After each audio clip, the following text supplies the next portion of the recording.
sagalee qeerroo bilisummaa Oromooti.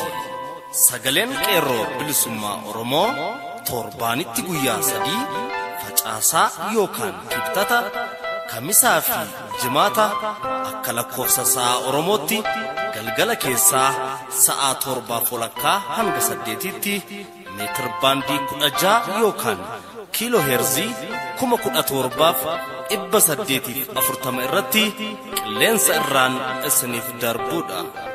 Kun sagalee qeerroo bilisummaa Oromooti.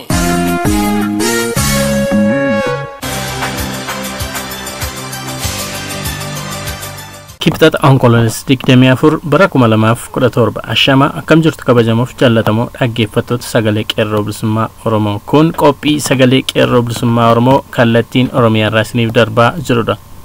Sagantaan keenya akkuma barame oduu isin dhageessisuun eegalla.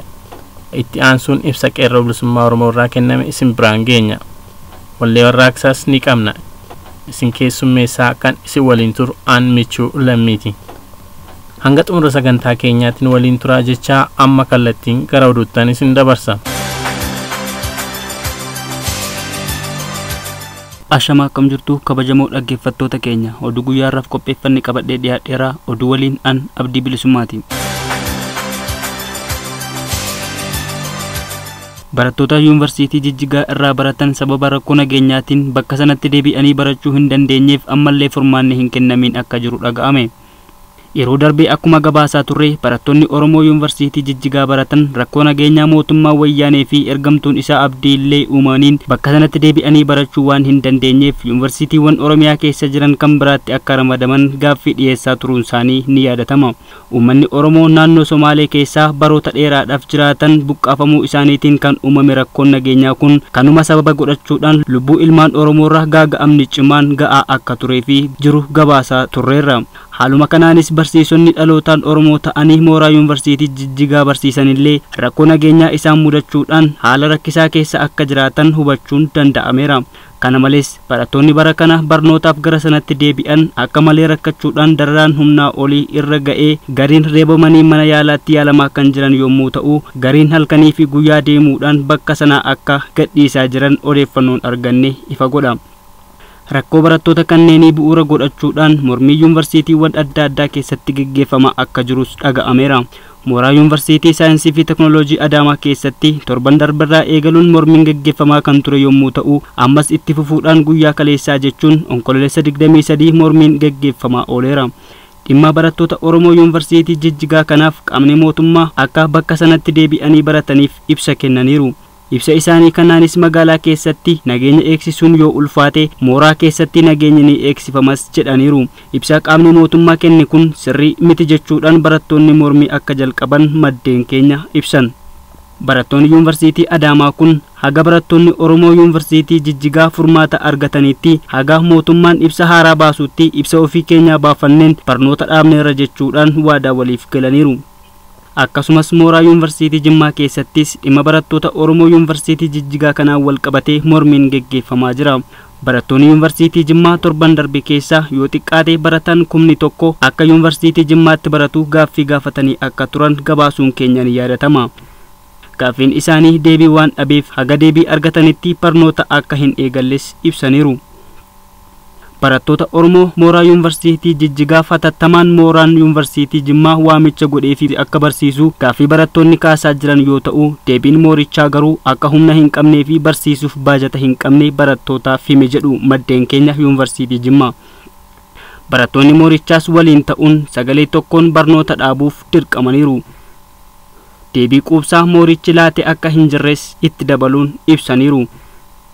Mooraan yuunivarsiitii Jimmaa kallattiin bara darbe utuu gargaarsa biyyoota biraa dhabeeyyuu baajata waggaa 13 akka qabu kallattiin walga'ii garaagaraa irratti dubbataa tureera kan jedhan barattoonni kun baajata akka dhabe dubbachuun isaa kunis barataa Oromoof qooda dhabuusaa kallattiin ibsa jechuun komii barattoota kanaa ture. Gama biraatiin mooricha keessa barataan Oromoo haphachaa deemuun gara naannoo biraa keessatti ramadamuun uummata keenyaaf balaa guddaadha jechuun barattoonni komii qaban ibsataniiru. walga'iin isaanis gowwoomsaaf kan waamamu ta'uu dubbachuudhaan waadaa waan jedhamuun gowwoomfamne utuu barattoonni Oromoo Somaalee keessatti wayyaaneen lola itti bante deeggarsa hin argatin barattoonni barnootatti hin deebinuun ejjennoo barattoota yuunivarsiitii Jimmaati. Bifuma wal fakkaatuun barattoonni yuunivarsiitii Amboo kaampaasii Awwaaroo torban darbe keessaa mormii eegaluun isaanii ni yaadatama. Ammas itti fufuudhaan barattoonni yuunivarsiitii Amboo mooraan lamaanuu dhimma barattoota Oromoo yuunivarsiitii Jijjigaa giddu galeessa godhachuun mormii akka eegalan dhaga'ame. Barattoonni Oromoo mooraa yuunivarsiitii Jijjigaa gara yuunivarsiitii Amboo deemuudhaan bakka bultii fi waan nyaatan dhabuu isaanii kan mufatan barattoonni yuunivarsiitii Amboo dhimmi kun hatattamaan furamuu baannaan mormii akka eegalan ibsanii dhimmi barattoota yuunivarsiitii Jijjigaa kun dhimma Oromoo hundaa ta'uu qabas jedhaniiru. Oduu keenya biraatiin godina Wallagga Bahaa aanaa Giddaa Ayyaanaatti namichi ergama wayyaanee fudhatee uummata Gumuzii fi Oromoo walitti buusuuf hojjetaa turee fi ammallee hojjechaa jiru kan maqaan isaa Addish jedhamu bakka hojii isaatii miliquun dhaga'ame. Namichi kun ergama TPLF sanyii duguuggaa Oromoo irratti raawwachaa jiruuf haala mijeessuuf adda durummaa fudhatee gara lixa Oromiyaatti kan ergame yommuu ta'u isa waliin kan hojjetanii fi meeshaa waraanaa of bira tursuun dabarsanii kan ergan akka qabu bira ga'amee jira. Namoonni kunis aanaa Giddaa Ayyaanaa magaalaa Angarguuteetti kan argaman yommuu ta'u namoonni kunis maqaa dhaaba Tigiree jedhu hundeessanii waggoota hedduuf Oromoo irratti saamichaa fi shira adda addaa hojjechaa akka turan jiraattonni keessa beekan eeraniiru. Jarreen kunis baay'inaan 10 kan ta'an yoo ta'u maqaan namoota kanneenii keessaa muraasni Nugusee, Gabra Masqal, Farajaa, Keelaay kanneen jedhaman yommuu ta'u kanneen kun garee shira Oromoo irratti xaxuuf ijaaraman ta'uun beekameera. Haaluma kanaan namichi Addish jedhamu kun bakka isaatii qeerroo fi poolisii Oromiyaa sodaachuudhaan Beenishaangul Gumuz bakka Yaasoo jedhamu baqatee dhokachuudhaan aanaa Giddaa Ayyaanaa magaalaa Angarguutee namoota shira xaxan kana bira jiraachuusaa qeerroon naannichaa addeessaniiru. Kanaafuu nama hojii diinummaa hojjechuuf raffee hin bulle kana qeerroon to'annoo ofii jala akka oolchu dhaamsa dabarsina. Oduu keenyattaanuun basaastonni mootummaa wayyaanee irraa ergamuun uummata Oromoo diiguuf hojjetan bakkoota adda addaatti to'annoo jala oolaa akka jiran maddeen keenya bakka garaagaraa gabaasan. Odeeffannoon arganne akka addeessutti mootummaan abbaa irree wayyaanee basaastota hedduu leenjisuudhaan gara Oromiyaatti kan bobbaase yommuu ta'u sochii qeerroo fi poolisoota Oromiyaatiin milkaa'aa akka hin jirre gabaasni bakka hedduurraa arganne ifa godha. Haaluma kanaan Shaggar Lixaa magaalaa Amboo keessatti namoonni 4 kan maraataa fi kadhataa fakkaachuun meeshaa waraanaa kan akka boombii waliin qabamuu isaanii odeeffannoon magaalaa Amboorraa dhufe addeesseera. Akkasuma magaalaa Gudar keessatti namoonni 4 meeshaa waraanaa waliin to'atamanii akka jiranis dhaga'ameera. Bifuma wal fakkaatuun magaalaa Buraayyuu fi Harargee keessatti ergamtoonni diinaa kunneen to'annoo jala oolaa akka jiran gabaasni arganne ifa godha. Mootummaan wayyaanee shira adda addaa xaxaa kan jirtu yommuu ta'u gama basaastota bobbaasuu kanaan milkaa'aa akka hin jirre hubatameera. Oromiyaa lixaa godina Buunnoo Beddelleetti rakkoo nageenyaa uumameen lubbuun namootaa gaaga'amaa akka jiru dhaga'ame. Torban darbe keessa godina Buunnoo Beddellee aanaa Deeggaa keessatti hiriira mormii gaggeeffamee wal qabatee namoota karaa nagaa hiriira gaggeessuun gaaffii mirgaa gaafatanii deebi'an irratti ergamtoonni wayyaanee fi diinni ilmaan Oromoo dhukaasa banuun lubbuu ilmaan Oromoo 2 bakka tokkotti galaafachuurraa kan eegale jeequmsi kun itti fufuudhaan rakkoo hamaa geessisaa akka jirus dhaga'ameera. Kanaan wal qabatee hanga ammaatti lubbuun namoota 15 olii akka darbe maddeen gabaasaniiru. Rakkoon amma uumame kun hatattamaan kan hin furamne yoo ta'e jeequmsi kun gara sabummaatti deemuu mala kan jedhan jiraattonni adeemsi kun shira diinaa ta'uu hubachuudhaan jaalalli saboota Oromoo fi kanneen biroo kan duraanii caalaa akka cimu sodaa qaban irraa ka'uun dhaammataniiru. Rakkoo nageenyaa tibba kana bakkoota adda addaatti uumamuun wal qabatee miidiyaaleen adda addaa bifa adda addaan gabaasaa turaniiru. Rakkoo lixa Oromiyaa Buunnoo Beddellee aanaa Deeggaatti uumame kana sababa godhachuudhaan miidiyaan TPLF odeeffannoo sobaa dabarsaa tureera. Yeroo uummanni Oromoo sababa gaaffii mirgaa gaafateef ajjeefamaa jirutti miidiyaan mootummaa wayyaanee akka uummanni Oromoo saba adda biraa irratti dhiibbaa gochaa jiruu fi ajjeesaa jirutti dubbataa jiru. miidiyaaleen kanneen akka ENN uummanni Oromoo saba Amaaraa ajjeesaa fi qabeenya isaanii barbadeessaa jira jechuun saboota baroota dheeraaf waliin jiraataa ture walitti buusee qabsoo Oromoo laaffisuu fi kallattii jijjiiruuf ifaajuu irratti argama. dhimma kana ilaalchisuun dubbi himaan mootummaa naannoo Oromiyaa fi itti gaafatamaan waajjira kominikeeshinii mootummaa naannoo Oromiyaa obbo Addisuu Araggaa rakkoon uumame saba tokko irratti kan xiyyeeffate otoo hin taane akka waliigalaatti kan uumamee fi rakkoo dhaqqabsiisaa kan jirudha kan jedhan. itti dabaluunis sabni Oromoo 9 fi sabni Amaaraa 5 Bunnoo Beddelleetti kan ajjeefaman ta'uu dubbataniiru. akka miidiyaaleen adda addaa jedhan kana dhimmichi dhimma sabummaa akka hin taanes eeraniiru. itti dabaluudhaan dhimmuma kanarratti itti gaafatamaan dhimmoota kominikeeshinii federaalaa Dr. Nagarii Leencoo miidiyaalee saboota nagaan waliin jiraataa turan kana walitti buusuudhaaf hojjetan sirri akka hin taanee fi hojii isaanii komachuudhaan miidiyaawwan kunneen sirreessuudhaaf akka hojjetan ibsaniiru. dhumarratti Oromummaan yakkamee mana hidhaatti dararamaa kan ture Didaa Guyyoo hidhaa waggaa 4 booda onkololeessa 23 mana hidhaa Baatuu irraa nagaan bahuun isaa dhaga'ame. qeerroo fi sabboonaan Didaa Guyyoo kibba Oromiyaa Booranaa aanaa Areeroo irraa bara 2014 waraana bilisummaa Oromoo jedhanii Moyyaalee Sololoodhaa erga ukkaamsanii qabanii booda mana hidhaa Moyyaaleetti halkanii fi guyyaa boolla keessatti guyyaa 15f haadaan harka duubatti hidhanii osoo irraa hin hiikin tursiisuudhaan guddaa dararanii dadhabnaan gara mana hidhaa Maayikilaawiitti geessuun himata soba waraana bilisummaa Oromoodha jedhanii irratti bananiin waggaa 4 ragaa tokko malee itti muranii akka turan odeeffannoon argannee ifoomseera. Didaa Guyyoo Oromummaa isaa qofaaf dararaa dhala namaa irratti hin raawwatamne damdamatee guyyaa kaleessaa gara uummata isaatti deebi'uunsaa gammachuudha. rakkoof utuu harka hin kennin dhugaaf dhaabbattee haga dhumaatti dhaabbachuu keef galanni kee bilisummaa haa ta'u jecha maqaa sagalee qeerroo bilisummaa Oromootiin baga nagaan gara uummata jaallattuu fi aarsaa kaffalteefiitti nagaan deebite jechuu barbaanna. kabajamoo dhaggeeffattoota keenya oduun guyyaa har'aaf qopheeffanne kanuma qophiilee keenyaaf waliin turtii gaarii.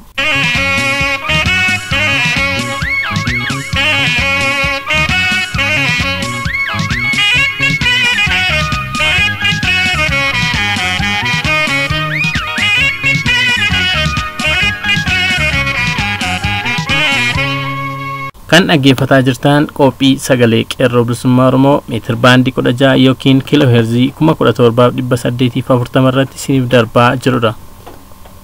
oduu kan isin dhageessise Jaal Abdii Bilisummaa ture horii buli jenna. sagantaan keenya akkuma itti fufetti jira. kanatti aansuun wallee warraaqsaa tokkoon booda gara qophii itti aanutan isin dabarsa. ammas nu waliin tura.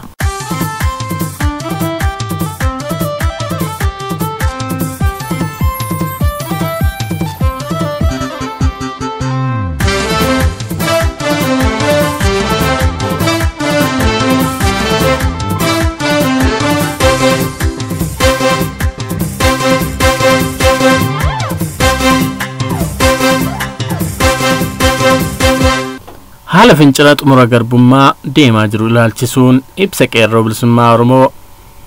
qeerroon bilisummaa Oromoo haala waliigalaa uummanni Oromoo keessa jiru ilaalchisuun duula mootummaan wayyaanee kitilaayyota EPRDF jalatti ijaarrate waggaa 25 nu ajjeesaa fi saamaa bahe qabatee daangaa Oromiyaa kallattii hundaarra bane dhumaatii sukkanneessaa lammii keenya irraan gahaa jiru qabeenya saamamee fi barbadaawe duula baname kanaan buqqa'uu lammiilee keenya 150 caalanii ilaalcha keessa galchuun hidhamtoonni Oromoo murtii haqaa waakkatamanii bara baraan hidhaa keessatti galaafatamuu fi gidirfamuun itti fufuurraa walumaa galatti haalan kanneenii fi biroos uummanni Oromoo bulchiinsa sukkanneessaa TPLF EPRDF jalatti mudataa jiru mormuu fi uummata keenyaa fi addunyaa beeksisuuf akkasumas gaaffii mirgaa dhiyeeffatuuf onkoloolessa 11 bara 2017 hiriira nagaa waamuun keenya ni yaadatama.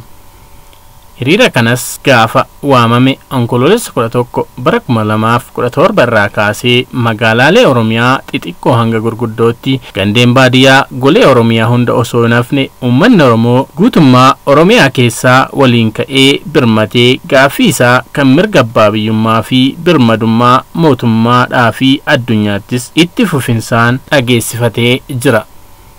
kunis injifannoo ol aanaa xumura sirna garbummaa irratti jalqaba bara kanatti goonfatame ta'uun hundaaf labsina.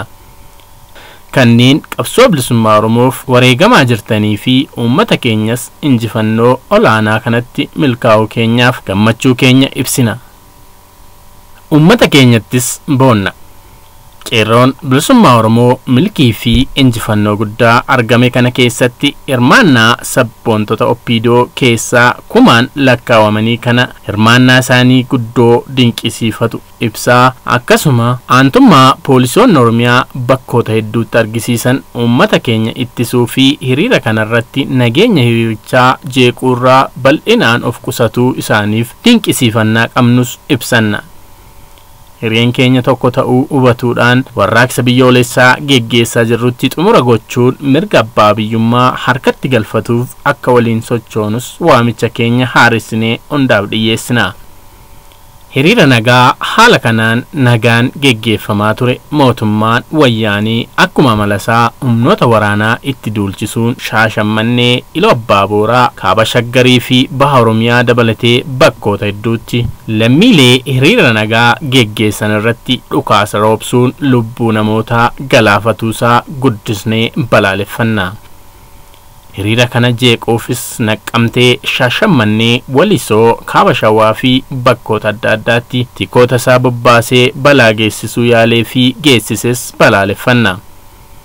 Fuula duratti qeerroon bilisummaa fi uummanni keenya shira gara jabina tikni wayyaanee bara baraan geggeessu kana of irraa to'atee maseensuu irratti akka dammaqinsaan hojjetu hubachiifna. Qeerroon bilisummaa Oromoo hiriirri gaaffii mirgaa xiyyeeffatuuf karaa nagaa guutummaa Oromiyaa keessatti bal'inaan deemaa ture haala anjaa argatuu fi yeroo barbaachisetti daran bal'atee akka itti fufu dhaamaa naannolee humnoonni hidhattootaa mootummaa jiranitti wal dura dhaabbannoo taasisuurraa akka of qusatamu hubachiifna.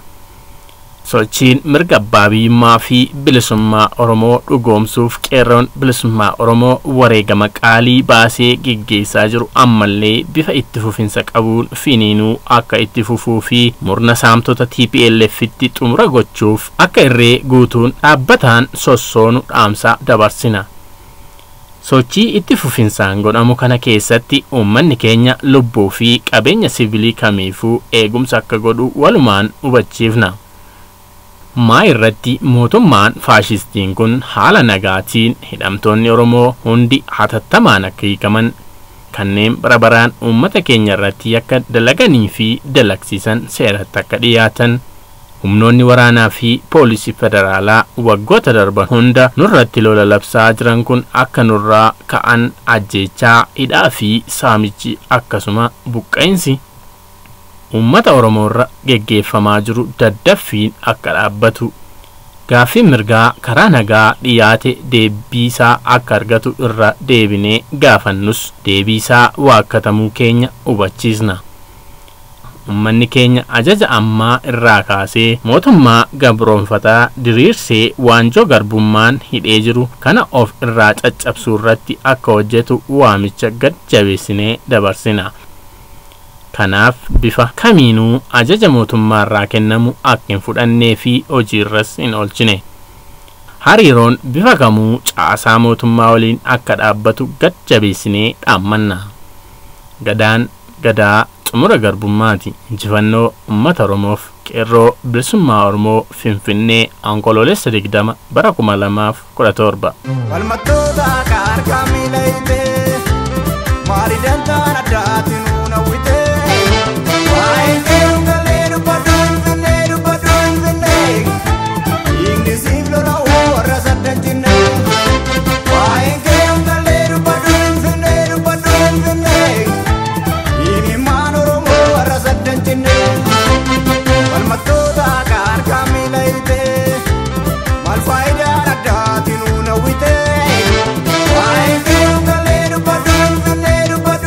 Hey!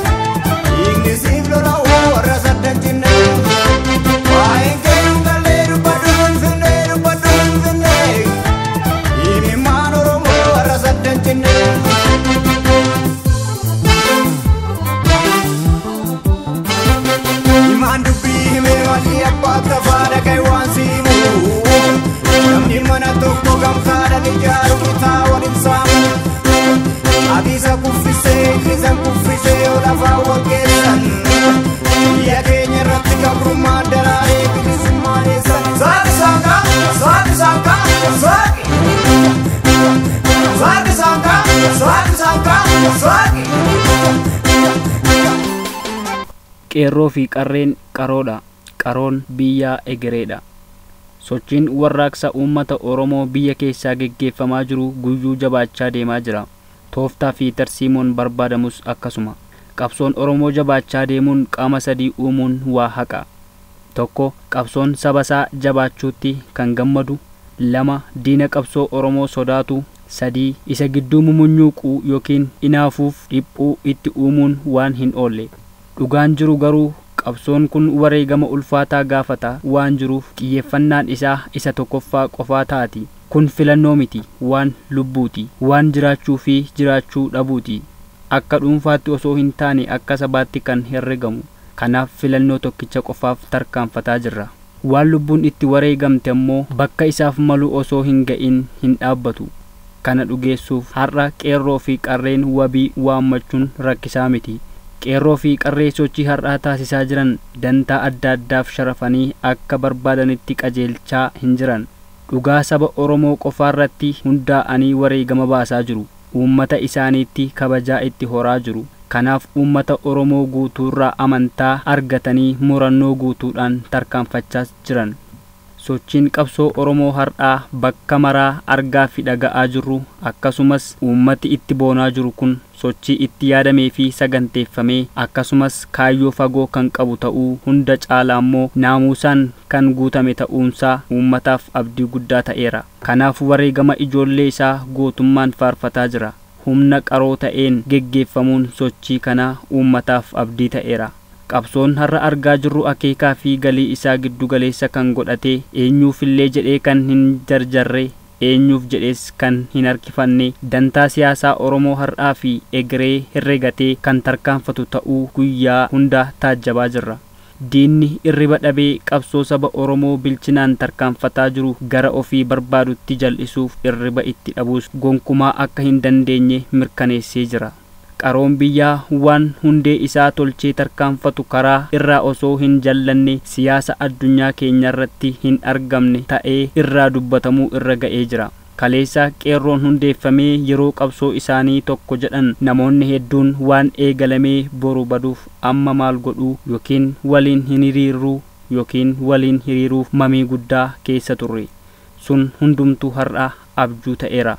Akka tilmaama namoota adda addaa osoo hin taane sochiin gaafas itti seename kan warra qaroo taatee kunoo addunyaatti dhageettii guddaa argachuu fi aangawoota yaaddessitee aangoo irraa akka baqatan taasisaa jirti.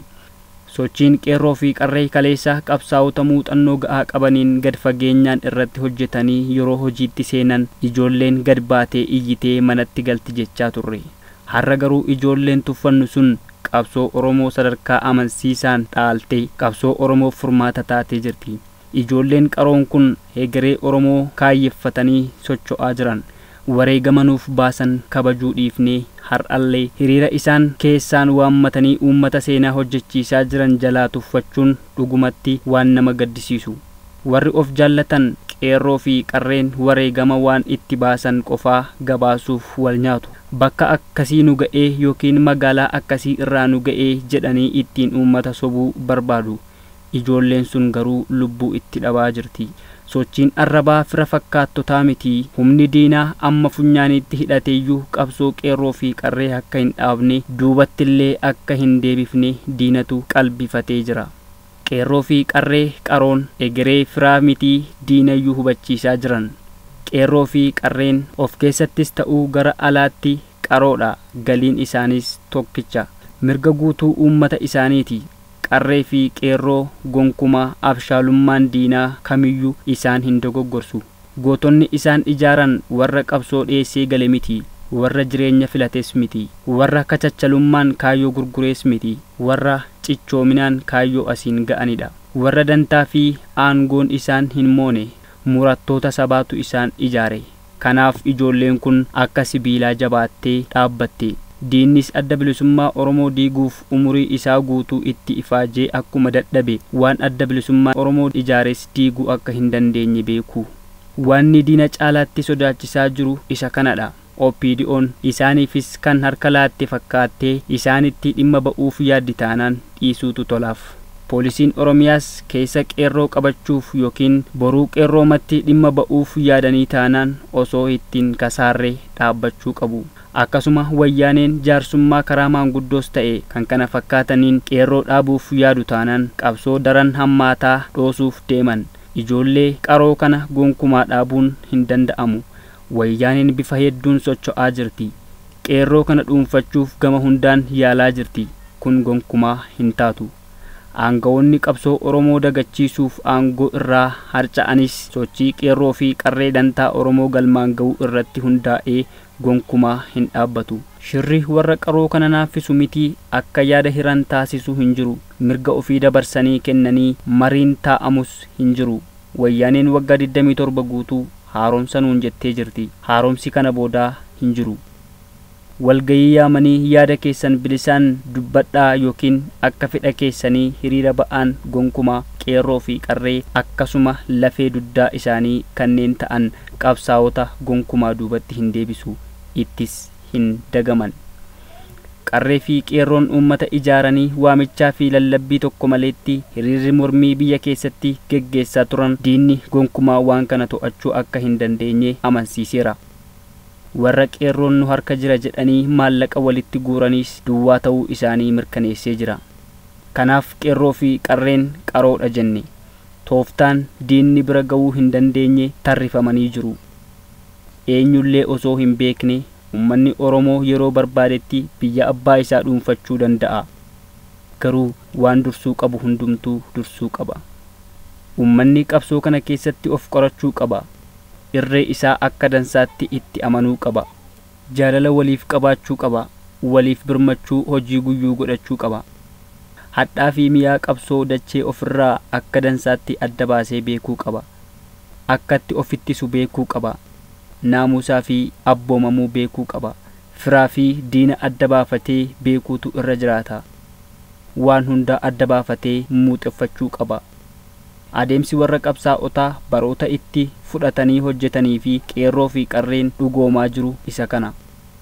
Warri qabsoon harkifatee jedhan kana boodamee haa dubbatan. Dhugaa yeroo fudhate kana haa amanan. Waan hundeen isaa tolee hunda hamalchiisaa jiran kan ammoo simachuu qaban. Qeerroo fi qarreen qaramaniiru. Diinarra tarkaanfachuus baraniiru. Miliquu fi balaa buusuus baraniiru. Lammii baraaruu fi ijaaruus hubataniiru. Kan itti aanu isaanutu beeka. Waan isaan yaadan onnee uummataa keessa jira. Isaaf ofaa qopheessinu. Dhugaan dhihaattee jirti. Sochiin OPDO har'aa maddi isaa qeerroo fi qarreedha. Maddi qeerroo fi qarree immoo abbaa qabsaa'ota kumaatamaati. Waan ganama toletu galgala toluuf jira liqimsaa yookiin amanaa. Qabsoo Oromoo sadarkaa itti aanutti ceesisuuf of qopheessaa. Diinni carraa laatameef itti fayyadamuu yoo dide kadhaa isaa hin dhaqnu. Diinnis ta'ee qaamni kamiyyuu waan gochuuf deemu hundaa qabsoo Oromoo tilmaama keessa kan galchu yoo ta'e qofadha. Araarri jiraatus dhiisuus waliin dubbachuun jiraatus dhiisuus qabsoo amma ammaatti itti jirru laaffisuun shirri barbaadee saganteeffamus sochiin qarree fi qeerroo galii isaa irraa hin maqu. Jaarsummaa fi maanguddummaan hin dhaabbatu. Wayyaanee haaromsuu yookiin OPDO haaromsuun kan furamuu miti. Tokkoof tokko wayyaanee aangoo irraa buusuudha. Mirga hiree murteeffannaa uummata Oromoo fi cunqurfamtootaa mirkaneessuudha. Abshaalummaan habashootaa fi warra habashootaaf jilbeeffatanii raawwateera. Itoophiyaan jiraachuu fi dhiisuu uummatootatu murteessa. Nagaa isaaniitu dhugeessa. Kana qeerroo fi qarreen kan jedhaa jiran. Taphi siyaasaa kaaba keessa watu xumuramtee jirti. Qaroon yeroo hundaa galiin isaa heegereedha. Heegeree keenya diinaaf dabarsinee hin kenninu. Horaa bulaa. Egaan dhaggeeffattoota keenya sagantaan keenya guyyaa har'aaf dhiyeeffanne kana fakkaata. Waan nu dhaggeeffattaniif galanni keessan bilisummaa haa ta'u. Qophii keenya guyyaa biroon hanga wal agarruutti nagaan nuuf turaa. Injifannoo uummata Oromoof. Gadaa bilisummaati.